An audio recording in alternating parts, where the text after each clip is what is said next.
నా భార్యకి బుద్ధి లేదురా. అందుకే కదా నిన్ను పెళ్లి చేసుకునేది. నా భార్య నాతో గొడవ వేసుకుని వాళ్ళు పుట్టింటికి వెళ్ళిపోయింది. గొడవ వేసుకుంటే పుట్టింటికి పోకుండా పక్కింటికి పోతారా? పంచలేసే తప్పించి ముందు ఏం జరిగింది నేను చెప్పాడు. ఒక అమ్మాయితో అక్రమ సంబంధం పెట్టుకున్నా, అది నా భార్యకి తెలిసిపోయింది. అంతే, అదేదో పెద్ద తప్పు అన్నట్టు పుట్టింటికి వెళ్ళిపోయింది. బా ఈ రోజుల్లో ఇదంతా కామనే కదా. మరి నీ భార్య మధ్య ఎందుకు? నీ ఒక్కడితోనే ఉండేది. ఆపలు కూడా అప్డేట్ అవ్వాలి కదా. ఆపలు కూడా ఇంకెవరితో సంబంధం పెట్టుకోమను. ఎంత మాట అన్నావురా, చంపేస్తాను నిన్ను. ఈ కాలంలో ఇదంతా కామనే కదా. నువ్వు చెప్పింది.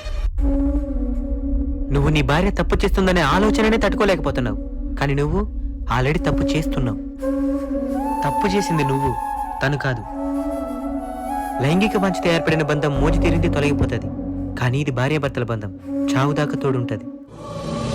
నీ భవిష్యత్తు బాగుండాలంటే నీ భార్య దగ్గరికి వెళ్ళి క్షమాపణలు అడుగు.